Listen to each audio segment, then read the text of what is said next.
Hey sis, hey, welcome to the Must Be the Mental podcast with Shar.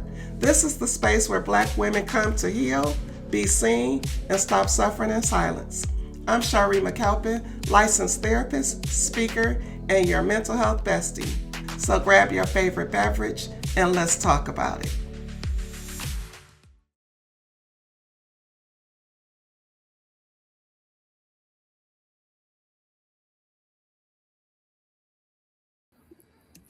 Hey y'all, hey, this is Shaaree, your mental health bestie, and welcome to the Must Be the Mental podcast. Y'all already know what it is. We talk to Black women about things that affect us on a daily basis.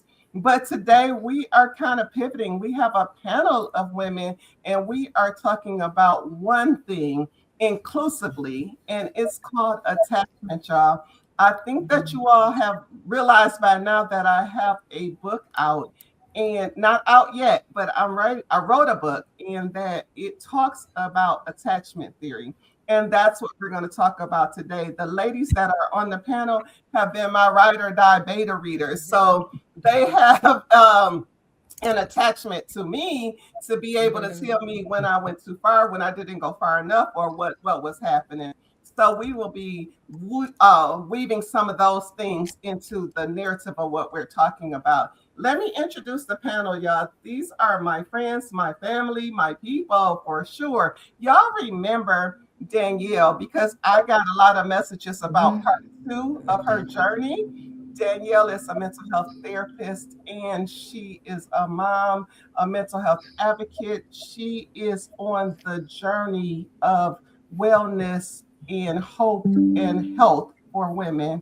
Here is Bran, y'all. Bran is my baby. Like I met her so randomly, and I don't know if things are random or not, but it worked out to be an amazing I want to say situationship. I want to say friendship. And it's for sure for real. I loved how she was so organized because when things attract to what you aren't. So I'm not an organized person, but when I seen her in our Wally Mart and she had everything aligned, like colored boxes, I'm like, this like how do you know how to do that? She's also a mental health advocate. She is also a mom, and she is a woman on a mission to make sure that we go through our healing journey. So she's here for us too.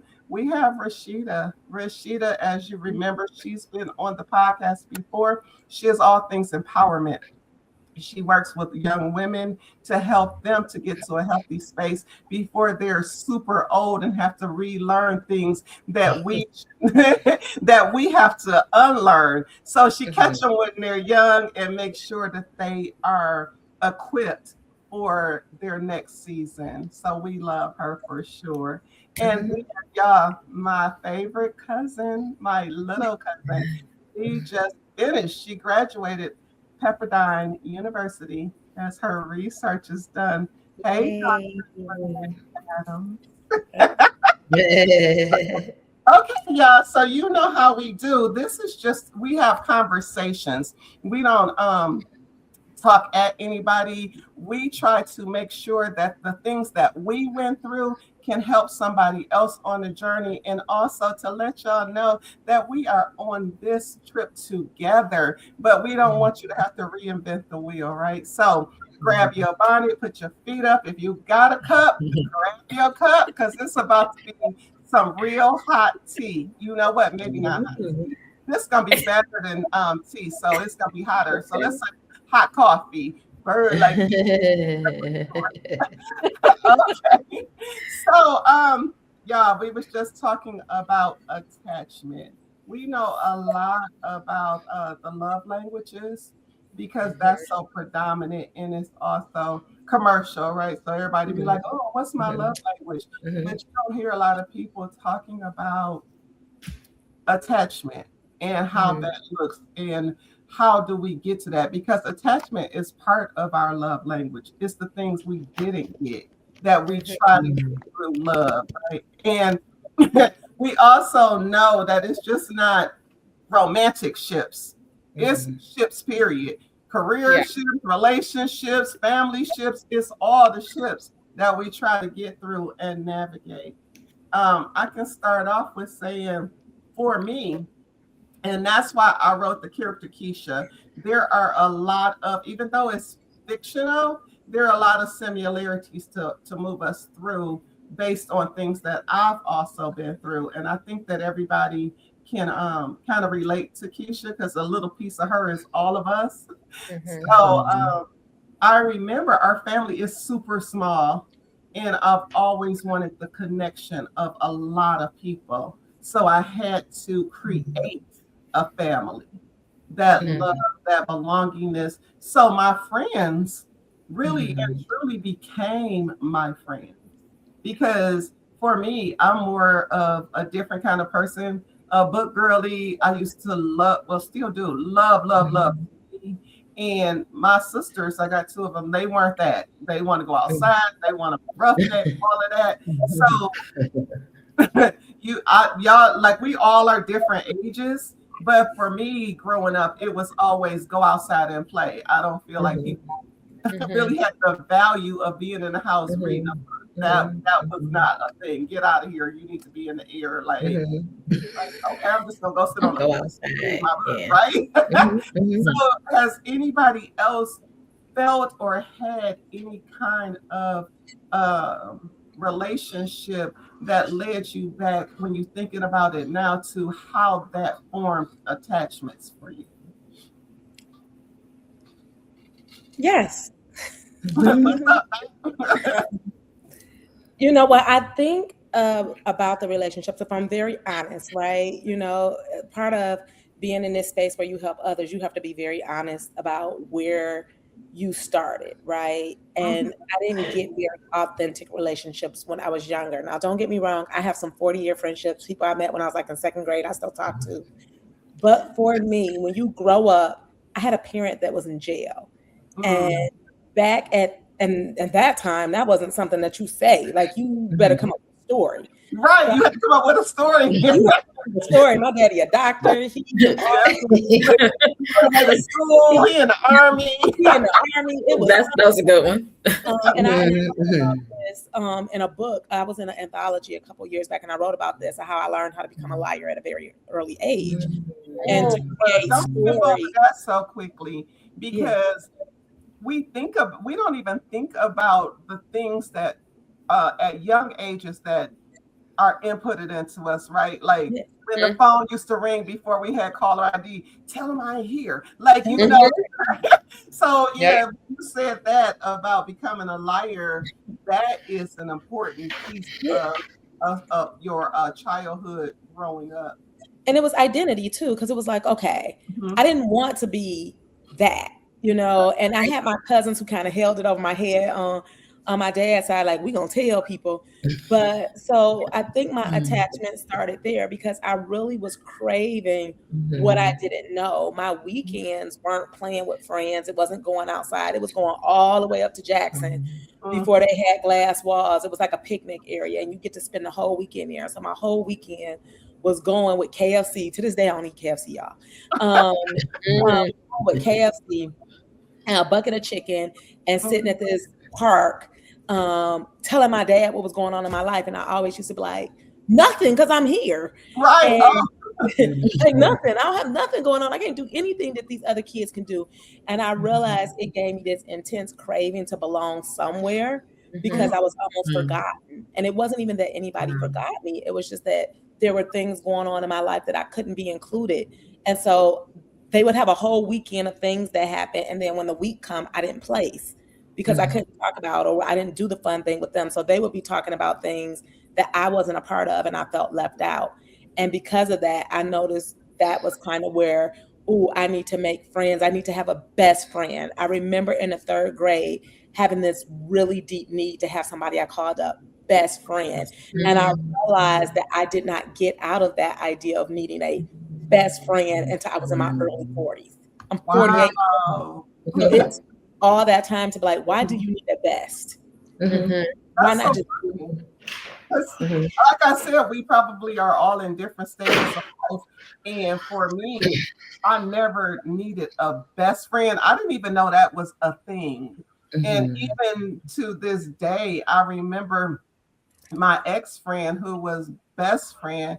She had, you know, how you put in your phone descriptions about people like do not care or this nigga lame. Like you put in this so that you would know who calling.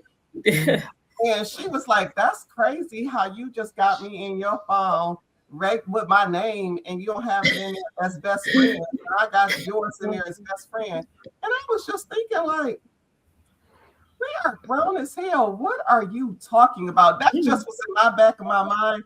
But again, that attachment piece of, and I didn't even know, like at this big grown age and still being a therapist, that that's also part of people pleasing.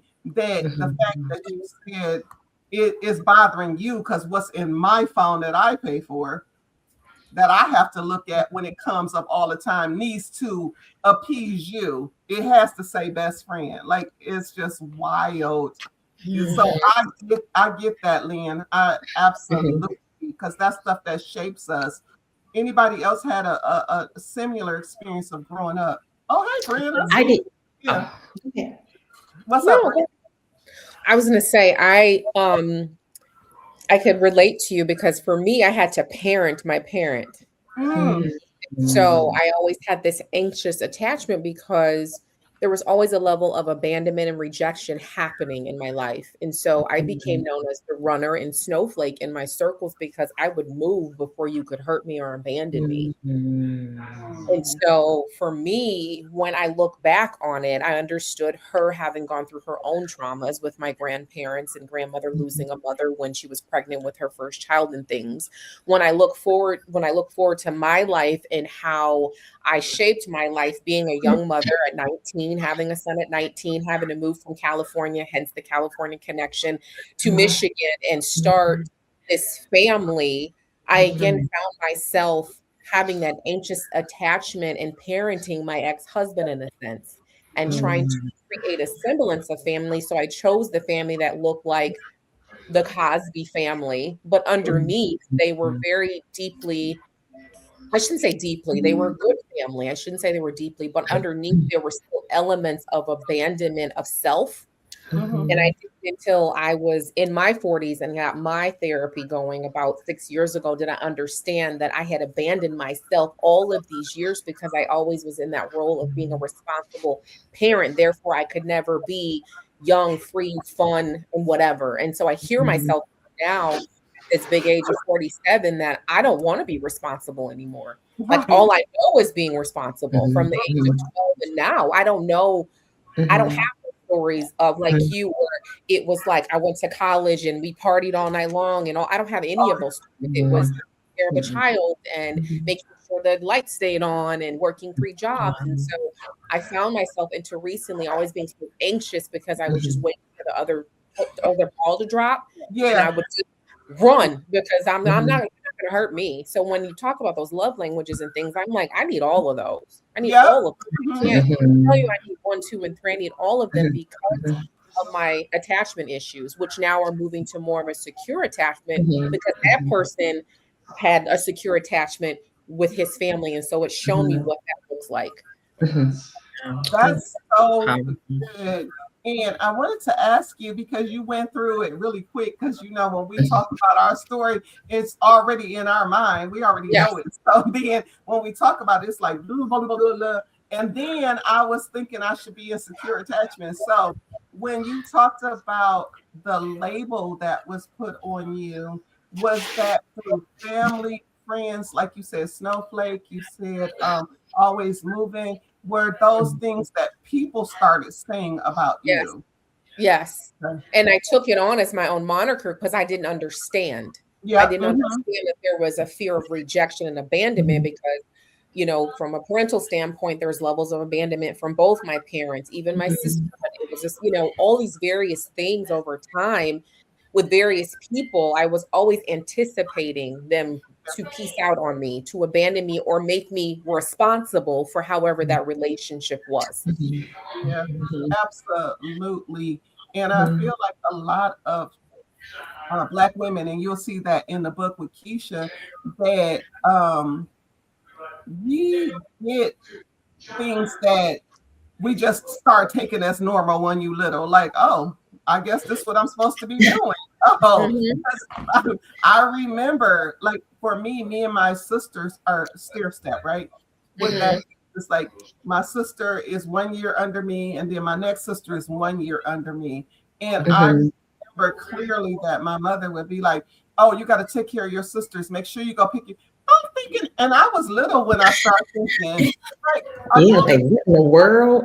same age? Like, literally, how am I taking care of?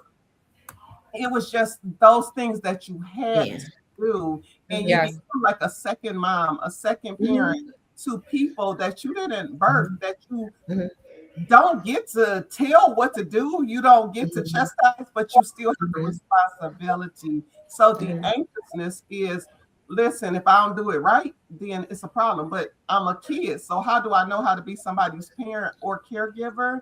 So that's absolutely, those things stick with us. That's my whole point, is to unlearn these behaviors so that we don't get stuck in a space. Danielle, you wanted to say something before what happened? Yes. So, you know, it's so funny until you get into spaces, you sometimes don't think of, childhood. And so while you guys are talking, I'm sitting here connecting some dots here. And I'm just like, man, I know what my attachment style is, but never kind of went all the way back. And so I think mine started as a child as well. And mine was very different because I was raised in a really, really religious household. Really, really religious. So I was in a bubble. Like, my parents didn't let me listen to secular music. We were in church Sunday morning, Sunday night, Wednesday Bible study, Thursday choir rehearsal, Saturday choir rehearsal. So that was my life. And so I went to private school from kindergarten to 8th grade. And then so everything was really in a bubble. And with that, I always felt different. I didn't feel like I could relate. And so I'm seeing people develop friendships and, have things in common. But I was the oddball because it was like, I don't know what music y'all talking about. I'm listening to BB and CC Winans. Like, what are y'all talking about? So it was really like, I was really, really different. You try to fit in and try to like pretend like you knew what was going on. When you're young, like, so you got to think, I was born in 78. So when you're 7, 8, 9, it's just like, you guys are talking about these singers and stuff and singing songs. And I'm just like this, when I got older, I was able to turn on the radio, press record and learn, learn some music. And, I could, but as a child, it was like, I felt really, really different. And so I really craved friendships. I have 2 older sisters and a younger brother. And so with being in a like bubble type of household, my mom was like, your family is your friends. You don't need no friends. It was very much so, your family is your friend. You don't need no friends, and those are associates, just very much so. But I'm seeing people we're spending a night sleepovers, and I'm just like, but I couldn't spend a night either. So my mama wasn't allowing that either. So it was just really strict and isolating. And so with that, I feel like from that point on, I had an anxious attachment. I just feel like I always really, really wanted friends. I always really wanted just somebody to be my best friend. I wanted a best friend. And so I think that just kind of from childhood all the way throughout my entire adult life, throughout my marriage, I really wanted somebody to love me and to want me and for me to be their person. And it was just such a strong desire like that. And it was very much so anxious. Like, I was scared of losing friendships. I'm hanging on. Do me wrong. I'm hanging on. Please don't leave me. And so it was so much that it was just like, I lost myself. Like I didn't even know myself. I didn't even know who I was because I was always craving something. I had good relationships with my sisters, my siblings, and I did have friends at church, but it was still like, okay, even though, but I go into this real world and I'm just isolated, I didn't cuss because I'm not going to slip up at home because, so I was just just different. And so, it's just carried throughout. And so after my divorce, after I had to start healing, I saw myself moving through some attachment styles. So I was anxious attachment for a very long time. Then I was fearful avoiding. Like I was because now I don't trust, like who, people will do you wrong. I'm just like, you gotta go. Yeah. So turn it off before it even come at me. Like we're not doing that. Like nope. Yeah. Yep. I've seen this before. This is a rerun. I'm not doing that no more. Yep.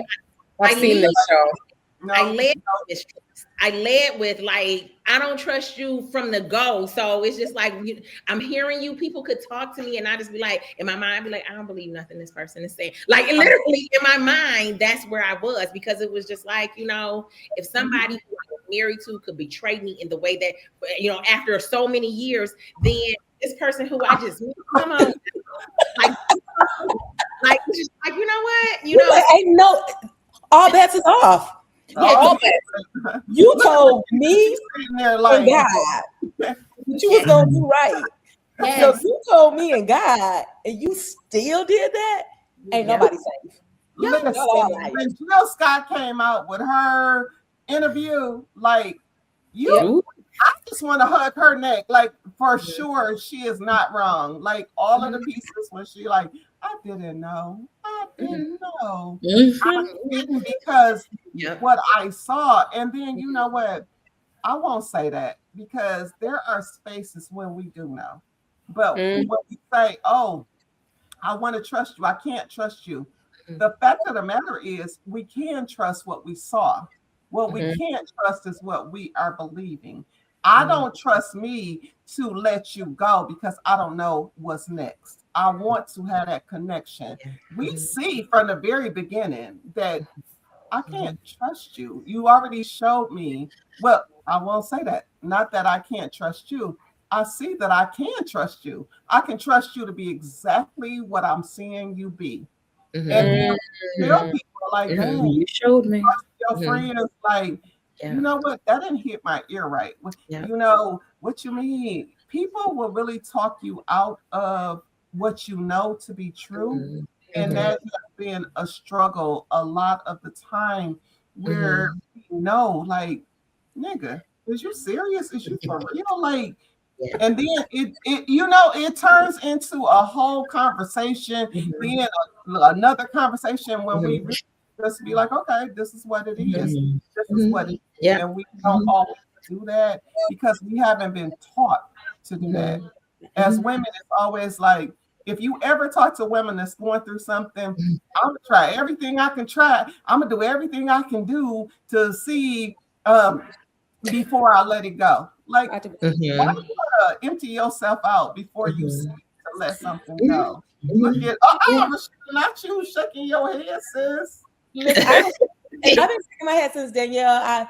When you said you moved through those attachment styles, and I think we don't talk about that enough about how you move through them. Because I remember there was a point in my life where I thought loving myself was disrespectful to the people that I had allowed to love me. So I was like, Dr. Lynn, we're not doing that. Wait up. You said I felt loving myself was disrespectful. Wow. To these other people. And so I felt like if I told you I didn't like something and you didn't like me advocating for myself that way, then I was the problem. And I recognize all of the versions of attachment. Like I'm in a very secure attachment style now. I just recently discontinued a friend. Well, she discontinued it with me, and that's fine. But I told somebody I didn't like something, and I wasn't even mean about it. I just was like, hey, you did that and it felt weird. Can you tell me where you were coming from with that? Because it was a little off-putting. And their response was to not talk to me anymore. And I'm okay with that. But I remember the old me would have been texting like, well, I wasn't trying to I wasn't trying. I just thought, and maybe I'm sorry, I took it the wrong way. No, I took it how you meant it, and that's why I'm silent. Yeah.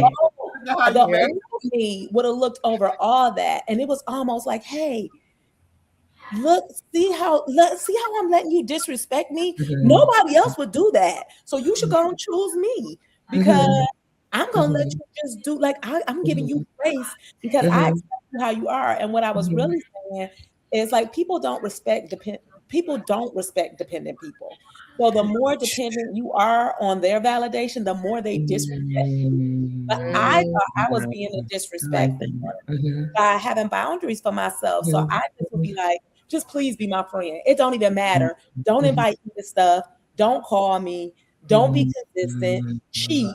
It don't matter. Just don't leave. And when I That stopped part of caring, don't leave me. don't When leave you me. have that space That's where tough. Yeah. When I got past that fearful avoidance, Woo. well, I Yes. thought I was actually healed. Because I Mhm. thought I was healed when I was in my fearful Yes. avoidance. I'm like, Yes. I detached like nothing. Yes. I could Yes. detach like this. That ain't Mm. helping either, sis. No. No. Now I actually get to see who's for me and who's not for me Yeah. because I can come to people and comfortable like, hey, what did you mean by that? That didn't Mhm. feel comfortable, that interaction. And the people I can talk to, those are my people. So I made a rule Mhm. for myself. I said, I don't consider myself anybody's friend till I see how you handle me when we're not in agreement. Once Mhm. I see how we Mhm. handle each other, when we have a different point of view, or maybe I overreacted or you Mhm. overreacted or I misunderstood, and we can get past that in a secure way and recognize that the friendship isn't in jeopardy, I got something. Yeah. But Yeah. that fearful avoidance be tricking people. So I wanted to come back to that. Mhm. People get in Mhm. that fearful avoidance state and they think that I just Mhm. don't tolerate nothing. Mhm. Like, no, Mhm. you just won't allow yourself to experience anything. Yeah. Mhm. And avoidance is not safety either. Nope. So It's not. Mhm. Mhm. Yes. I Yes. know that me and Rashida have had conversations about the F boys and how they feel in spaces of what I don't want. How I feel like I don't want to have children. I don't want to not be in a space where you're taking me out. I don't want when you put your standards down, and Mhm. that's a problem for people that Yeah. then starts to make you feel like, well, am I asking for too much? Like we then start to question what we Mhm. already know. So, Mhm. Shada, when we're talking about avoidant and we're talking about disrespect and we're talking about all these things, as a woman who's still out here dating, how do you feel this is relevant to attachment? Yeah, absolutely. Because, for me, I'm someone who's moving toward being more secure because I too have identified as fearful, avoidant, Mm-hmm. and that is actually because I've had so many losses in Mhm. my Mhm. family. People who I love. I mean, right now, literally, I'm the only surviving person in my family. Both parents are gone. My only sibling gone. Even my cat passed away last year, and I have no children. So thank you. But for me, I'm doing this thing called life, Mhm. Yep. solo, right? I have friends and extended family that love me, Mhm. but for me, it's always a matter of, well, I'm gonna I'm gonna get rid of this situation before I lose it. Um, Yeah. before I lose, before I lose someone that I love, you know what? Mhm. In fact, I'm not even going to give 100% because, what happens if I lose you in the first place, Mhm. right? So Mhm. how that shows up and how that's been showing up in relationship is Mhm. that I don't give 100%. I Mhm. realize that, wow, I don't give 100% of myself. I never have, except for Mhm. when I was 17 and met my first love. And I said, you know what? In dating now, I want to get back to that, being that person who does give 100%, right? But having discernment on selecting that person, because the person who's for me, I'm very selective, and the person Mhm. who's for me, I know indeed is going to get a different version of me that no one has Mhm. had probably since I was 17. And Mhm. homeboy got to get ready. Okay. Yes, He yes. has to get ready because I'm not putting up with the foolishness. I'm dating very selectively. I'm not actively dating, no dating sites, nothing like that. I'm just like, it's all about alignment for me, and it'll happen. Divine order for me at this point. Absolutely. I Absolutely. feel like there's a space where people put a lot of pressure on women, and it trickles down to our younger women that are 25, 30, where if you're not married, you're not in a relationship, that you then are not as worthy as you should be. Mm, I've always wondered and thought about what the actual thing was. Like, if you say you're engaged, people be like, congratulations. Congratulations for what? So mhm. I know it should be something, but I don't know what that should be, that space. And we probably could talk to Dr. Lynn about maybe researching that. But the fact of the matter is, no, because a lot of our girls between the 8:30, they start stressing out, freaking out. Mhm. Not they have an amazing relationship that they're in, but if the person hasn't said, "Oh, let's get married," then it's like, "Oh, I'm no longer this amazing person because now people have said you are not married. Why are you not married?" And the fact of the matter is, women don't have nothing to do with being married. Like, we can't Yeah. ask. I don't want nobody to ask nobody to be married to them, but Yeah. yeah. Unless you're in So the same sex, the only time you should be proposing is if you're in a same sex relationship. yep. Right. Mhm. And what I've learned, like I'm a life coach too, and I have to ask my clients, what is your personal benchmark? How do you deem your life a success? And what you find is most people don't know what that is. They define it by societal rules and norms. And I would add, even being a divorced woman, it came with a whole other wrath, like, well, what did you do? How couldn't you keep your man? Type of thing. And it's for me, when I talk to my clients, I just see this notion of you really don't know what is success for you. So let's break this down. And if being married at 30 is successful for you, then great. But where did you get that notion that you had to be married and have to have children? I tell my children, don't do me the favor of having grandchildren because I'm about to go see the world because I've been responsible. So I'm going out. I'm not going to be one of those outside. I'm outside. Okay, those grandparents you see all these people complaining about, they're never home. That's me. So there's no pressure. But when you hear that, I am that grandma. I'm out. I've been responsible since I was 12. I think I've earned the right to just kind of go do what I do. But when you see people for me, I never even thought about being married. I thought about just surviving my abusive childhood. That is, I never envisioned that. I never envisioned having more children and things like that. So even for me, it was like I was just going through the motions. And I think as women, we sometimes just take whatever society says, marriage is going to save you and being single is a disease. And we just attach that to identity. And so it requires us to really know thyself. But I didn't know myself until I got into my 40s real good. So I don't know how to bridge that. How do you, like Rashida with her upcoming talk, which I'm like, I want to be in the room. How do you start to create this empowerment of self where I know exactly at 32 exactly how I want to feel, what my life looks like, and I'm okay and accepting if it doesn't look like what society told me it should. Yeah. Bingo. I think this is sorry. Go ahead. No, go ahead. I was like, this is just a huge conversation. This is a huge conversation because it's so many factors that play a part into just this desire for a relationship and marriage. Like I just said, like I was raised in the church, and I said when I was on the podcast before, everybody in my family is married. My aunts, my uncles, everybody. And so I was the first of my siblings to get married. So it's 4 of us. everybody was married eventually. I was the first one. And so when I got divorced, it was like I was the only one not married at that point. And so for me, being raised in the church, it is, be fruitful and multiply. This is our purpose here on this.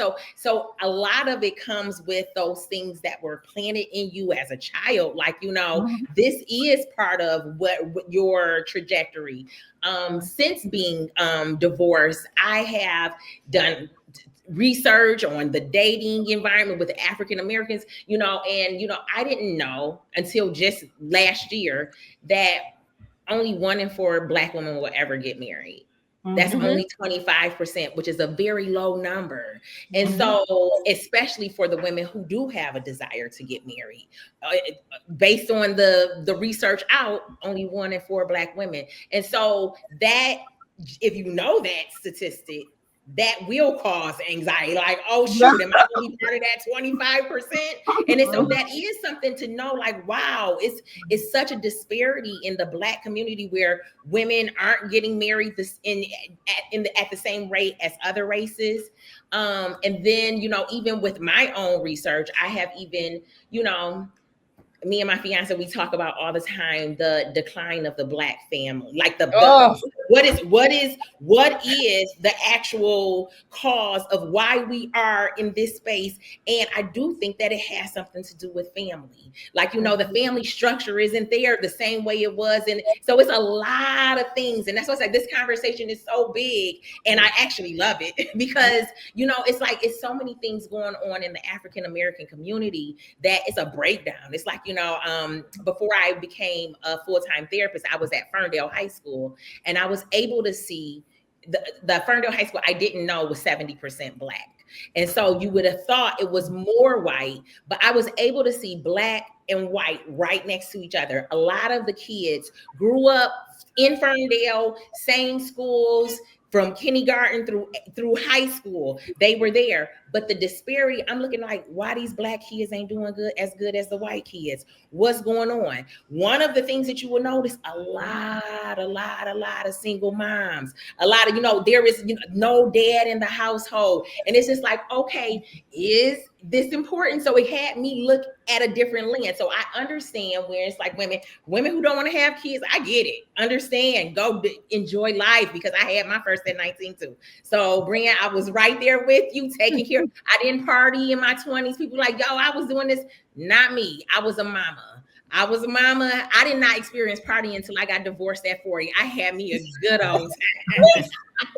You talking about the statistics. Listen, like, I was partying. I lived with my grandmother, and the structure of that looked amazingly different than going to a college with cues and being able to be out in the streets and doing what you do. Like, the party was like,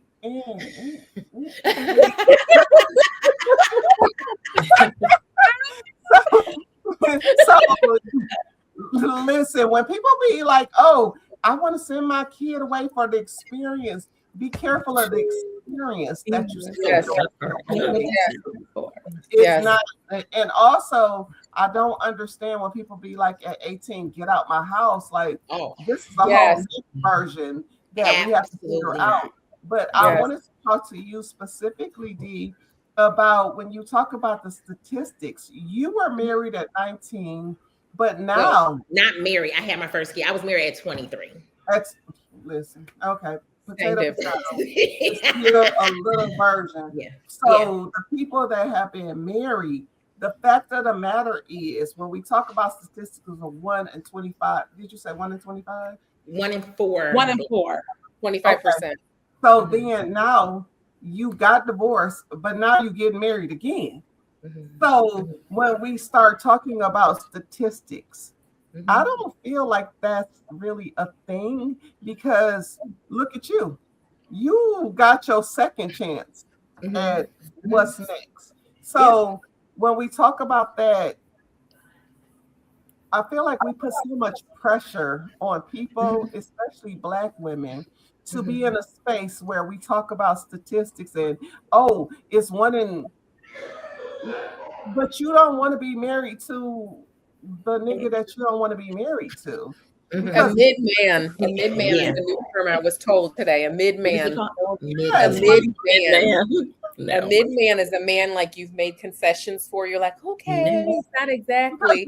you fluidly change into what that person needs from you.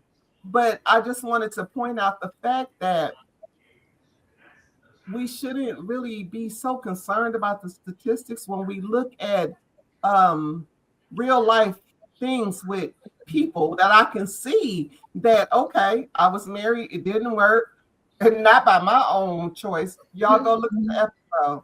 Not by my choice. I tried to make it work. And Lynn, you can speak to that. I mean, Doc, you can speak to it too about when people get divorced, it's usually not because the woman hasn't tried to be your wife. You haven't been my husband, and you blame me for not being in a space to let you do whatever you want to be. Right, to do what you want to do. And I've been so excited to jump in because when y'all say research, I'm like, research? And so I wanted to speak to that. Brent, I wanted to speak to you, and Danielle, I wanted to speak to you because you were talking about how trying to figure out who you were and what you were. And I did my research. So my research was on the intentional cultivation of joy in Black women. Ooh. And so I developed an entire. That is nice. I developed an entire framework called the Formula for Joy, and I became a joy strategist. So I'm not a life coach. I love that. I'm not a therapist. I am a joy strategist, and as a behavioral scientist, I always challenge people with one question first. When I sit with my client, I say, we're going to do some joy mapping first. And part of this joy mapping is for you to map for me where your joy lies that does not involve somebody else. And if you can tell me what brings you joy that does not depend on the existence of somebody else, we can build a plan. If you can't tell me where that joy lies that depends on somebody else, we need to talk, because that means that you have literally decided to outsource your joy to things you can't control. And we can't get anywhere personally or professionally that way. So I do a lot of joy mapping with my clients because they'll come in and say, well, I set this boundary and this person didn't follow it because that boundary wasn't for them. The boundary's for you. And you didn't enforce it. So you just suggested some stuff. And also, like that 1 in 4, I tell people the reason why it's 1 in 4, it makes me very frustrated when I spent 5 years researching Black women. I talked to Black women, my own first research participant. I ask myself the hard questions. Why is it 1 in 4? Why do I feel this way? Why do I respond to people this way? Why do I keep going when I'm tired? Why don't I stand up for myself? You know why? Because young Black women were taught to be this independent, which I think is great. I think we should be. But other races were taught to find somebody to provide. And that's why they get married before we do, because we are the most educated. And somewhere along the way, nobody told us to rest. And so if we're always busy trying to get to the top, sometimes it's hard to live in both worlds, and you end up having to choose. And we just choose. And some of us are happy with that choice and made to feel guilty. And some of us are not happy with that choice and made to feel like a failure. So when we shifted that narrative to say it's 1 in 4 because society made it that way, it really doesn't have to be 1 in 4. And we also, until very recently, were not taught to date outside of our race. So it was very often that our choices are smaller. Mary and Tyrone, the same guy that's dating me, you, the girl down the street, some other girl, he dating 2 Latinas. And so, no, Larry's not marrying either of us. And so we've been taught to be okay. We've been taught to be okay with being placeholders. If we taught ourselves, I tell every single client, your standards should eliminate most. If your standards don't eliminate most, not high enough. And the reason why you're higher, if you were less tolerant and you stood for what you believed in more, and you believed what you saw and not what you heard, you'd find your husband sooner, because you wouldn't be dealing with all the people who are just literally placeholding you till they find a girl they actually like. But you know what else is the thing is that what I find is that the younger women and women in general are not looking for this husband. They would be okay with their friends solo doing what they do, but because it's a societal standard that, oh, if you're not married, there's something wrong with you. Or if I've been in a relationship with a guy for over 2 years, then why he not choosing you? Why, like, you make it about what I'm not choosing him. like, and Not let them choosing me. choose him. It's not Choosing me. necessarily a space where we need to be married. And then it goes back to what Danielle said about how church and religion plays a part in it, because a lot of people feel like, oh, I'm gonna block my blessings just by being in a house with you. So then your attachment becomes anxious. And like, oh, if you don't get it right now, then I'm wrong. So it's just so many variables that It go is. into it. Especially the main thing that happens is we don't really expand our territory to see what the other looks like, not necessarily dating Italian, white, whatever, but just going in different places where Oh, we don't absolutely. feel comfortable with. And I feel like, Rashida, you do a good job with going into all these spaces. All Like, of them. Love it. That's true. You know, Mhm. listen, I'm a child-free, never married woman. Honestly, you know, the world is my oyster, right? And literally, when I say the world, I date internationally. I don't just limit myself to my backyard. Okay. I don't limit myself to my zip code. I'm not hyper local when it comes to dating. I date men of all different backgrounds, you know, whether that's race, ethnicity, nationality, those sorts of things, because those things don't matter to me, honestly.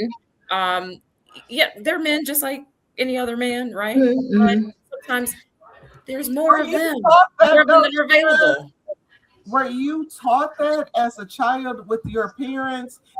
Were you opened up to that? Because you know, some people in our communities, we are taught like you be ridiculed for dating white men or Italian men or Mexican. It's a problem. Or Listen, so what was happening with you? well, I grew up in the 90s and I love New Kids on the Block. When I saw Jordan Knight, I knew. I That was knew me who and this John B. Don't be the fool. That was my baby from Lamb. What was his name? Because I'm way over George here. Michael. Oh, George Michael. girl. Baby. Yeah. Ricky Martin. That's me You on know, that. He was yeah, not me at all. Like, yeah, but yeah. So but yeah. I honestly, it was just me just being who I was and my parents encouraging me to just do my thing. I went to a school, my middle school. Um, there were it was mostly Black or African American, but then we had students who were from Vietnam.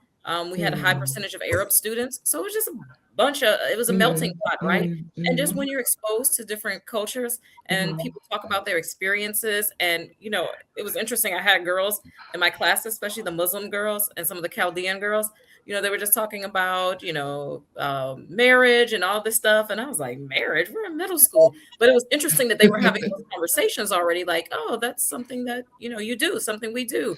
And, you know, just having the exposure to that, and also growing up with a Christian mother and the Christian mother and a Muslim father, it was like, okay, you just learn that you love who you love, right? And that's an attitude that I've kept. You know, I've dated men of different backgrounds, even Black men from Europe. So some people are like, oh, I'm only dating Black men. Well, you know what, there's Black men who were born in Europe, Black men born in the Caribbean. So maybe if it's not, you know, necessarily an African American man, hey, there's Black men all around the world that are open to Absolutely. marriage and Yeah. who want to be partnered with you. And if you don't, that's fine as well. You know, Yeah. I didn't feel a need to necessarily hurry up and get married. My biological clock, I felt like it didn't exist. And then on top of that, I'm like, I'm not trying to have kids, so I don't really need a husband right now. I'm open to it now, Yeah. but I'm glad that I waited. Yeah. Really glad that I waited, because now I'm in a place where I know who I am.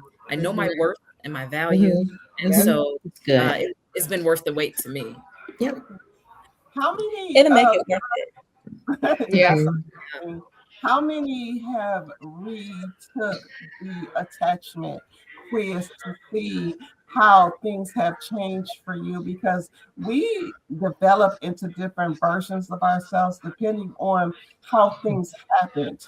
How many people have taken the attachment quiz now at this age and saw that it changed, or is it still the same?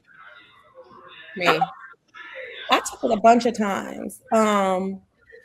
I took it when I first learned about it. I was in my PhD program actually in the beginning of it, and I took it because I was struggling with connecting with my professors. I know that sounds crazy. It wasn't even about romance, and I discovered I had an anxious attachment, and I was in a really really bad situationship. We're not gonna even call that a relationship. It was a situation I had absolutely no business in, and I was newly divorced, and I was just seeking proof that it wasn't something wrong with me because I couldn't stay married.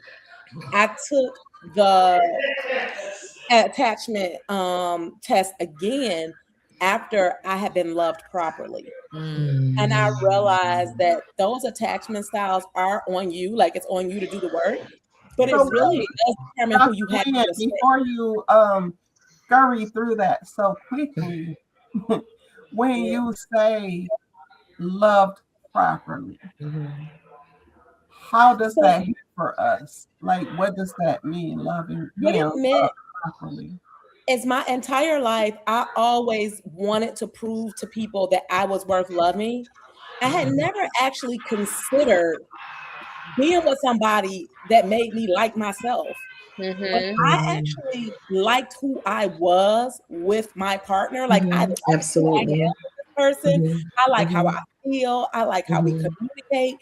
And even when we were at our worst, like our worst argument, I did not feel like they were going anywhere truly. I was angry, but I didn't feel discarded. And so the first time in my life with anybody where I didn't feel like I was discardable, I was able to lean into this secure attachment. And it's such a beautiful place. So I took the test Yes. again and it was like, oh, you are a very secure attachment. And I'm like, wow, there's some secret to Mhm. proximity.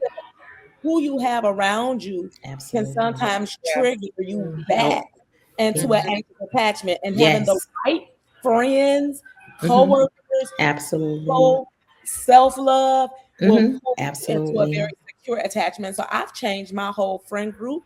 I've changed my relationship. Mm. I've changed my work conditions. And then I Mhm. took the test again and it was stark opposite Mhm. of How do you feel about you? Like, we really don't sit in our emotions. There are a lot of times when people will be like, it's not personal, or you to this, or you're to that, or it's always something where you are the problem in order to make them feel comfortable in the situation. So how do you feel that you changed in order to be this person where my partner doesn't have to cover me or make me be not too much? That I'm okay with being who I am and he is just an accessory. Like, we got the cute bag chains for yeah. my purse. Like, You he know, is I don't even want to cheat and say it. It was one day I was like, I know I got ready to defend. I know I can be too much. And he was like, who told you that? yeah. And when he was like, you're not too much, you just yourself. I signed up for you. Yeah. I was like, well, I no, love I that. know. And and for me, I think I Mhm. realized I didn't stop being anything. I stopped with dealing with people who made me I was too think I was Yes. That's so when it. people start those That's it. conversations, like I said, the girl, her default when I told her I didn't like something was like, you paint yourself as the victim one time, which was ridiculous because my therapist tells me the opposite. She was like, can you not take the blame for everything? But she did that to silence me. And that was it was nothing to be a victim in. And I just was like, you know what? I don't if you make me feel bad about myself or and I know that I'm not overreacting, then I remove you. Yeah, But Mhm. that because person, there's no such thing as overreacting. no, it's the There's no reaction I had. positive thing to say It's over something. We react to whatever it is. Now, the other person can decide that they feel like that's over or too much because they want to be comfortable in a space. But there's no too over. That isn't a thing. Your emotion is your emotion. And I feel like when we're younger, getting married, being in relationships, friendships, even workshops, that we have been put in spaces where we had to try to mold ourselves to feel like, okay, I'm okay now. They're not going to holler at me. I'm not going to be too much, my emotions. And then we started to fall in line with, okay. And then when you get with somebody who then sees you and feels like, you know what, girl, what are you talking about? Like, that was let's talk about it. It's all right. Like, I'm okay with it. Then you start to feel like, wait a minute, but it's also the other end where you have to get healthy enough so that it doesn't feel like you said that, but I got to brace myself to make sure that later on you're not going to say this or you're not going to do that. So, but it's a simple solution. I know this it's not revolutionary. I promise y'all. What changed my life, and I promise it's a hack that I give to everybody. It works. I started hanging around people who like me. Yes. And not just tolerate you. Yeah, absolutely tolerated me. I hang around people who actually like me. So now that I hang around people that like me, it doesn't feel so difficult. So I am too much, but my friends don't mind taking myself. Exactly. That's it. I get it right. But they don't mind me being chatty. And they don't mind me being sensitive. And I don't mind them being themselves. When you hang with people that like you, absolutely, you don't always feel like you overwhelming them. They actually like you. So and it's funny you say that about like, because couple things, and it's emotion and like. So we'll start with like. It's funny because being with the man I'm with today, I had never had a man tell me he liked me and he loved me too.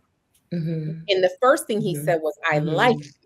And so because I like you, I am going to work through whatever it is that you have going on because I like you as a person and I love you. And I held on to being loved because my mother was so cold.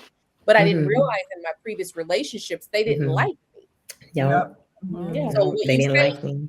that is the golden ticket, that right? Well, I never dated a person that liked me either. So when I met somebody that liked me, I was like, wait a minute. I courted him. I was like, what you like? Yes. Right? Yes. What about me? Can you write it down? Wait, hold on. Can you record it? Exactly. It was foreign business. I was like, what do you mean you actually like me? You want to hang out with me? I didn't call too much. I didn't do this.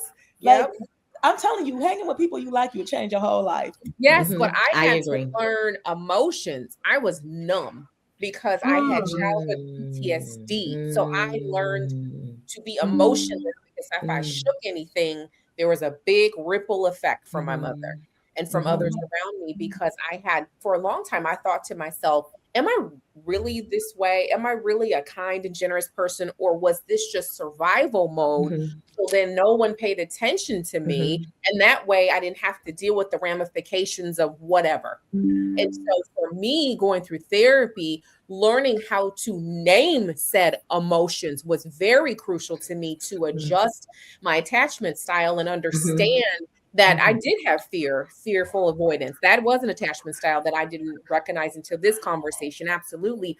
But having the inability to name your emotion, it is like sitting in a room screaming and everyone's staring at you, but no one hears you.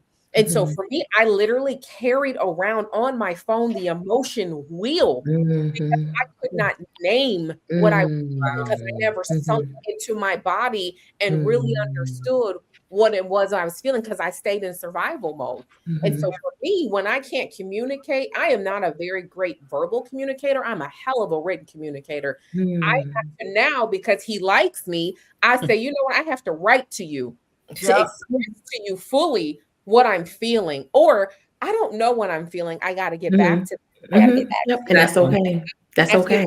But because I was with a man who was like fixing out, right? So I was just, I'm fine. Everything became I'm fine, which numbed me. And when I finally found like I'm listening, it was very difficult for us Mhm. to really communicate because I'm like, wait a Mhm. minute, you really want to know how I'm feeling? I don't even know how I'm feeling because I just don't want And to. I don't know. I've never been asked. I never been Mhm. asked, you And know. that's the thing that I work so hard at.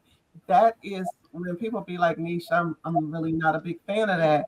But for me, I want us to start understanding what it is. I want Mhm. to understand how you feel. I don't like when people say, it is what it is. Or, I mean, I don't know what the feeling is. Or, like, what's the big one? It's, I feel oh, some kind of way.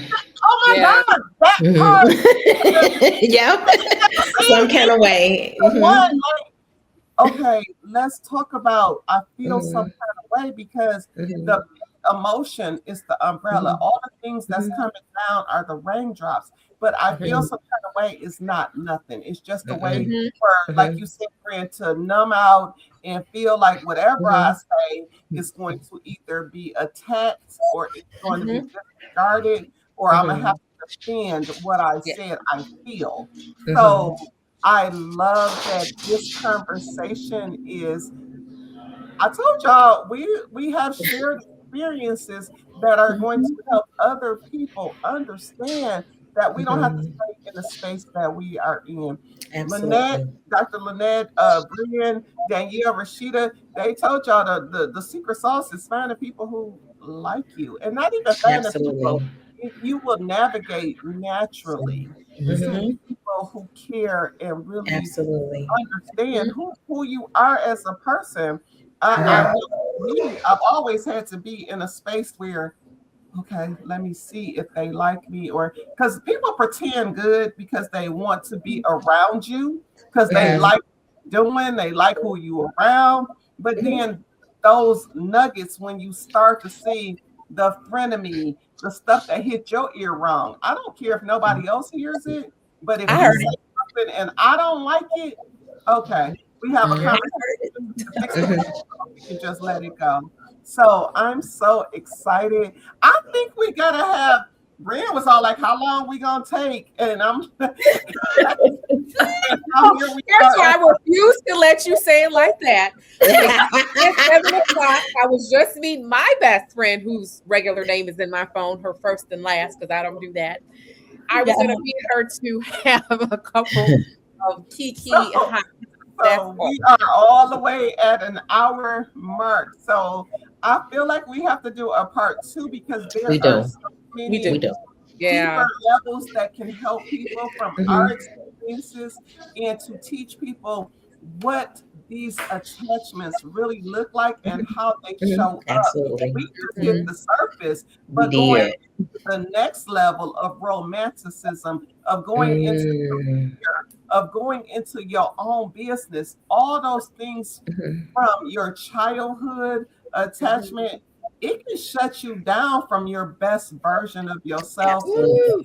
and okay Absolutely. with being better. So we Mhm. are going to do a part 2. I am so blessed. When I tell y'all, I just be over here like, Lord, Amen. on Yeah. me. Like you really for real. Like there has been, I always knew that I was that girl, but there I has was been going to say that. so You're that girl. yeah, I there's been so many spaces where I had to try to manipulate and navigate to make somebody else feel good while Mhm. not trying to be, because people be like, oh, you need to be humble. The Lord never told us that humble was the same thing as hidden. So Yes. humble doesn't equate to hidden. So we have to Mhm. True start that.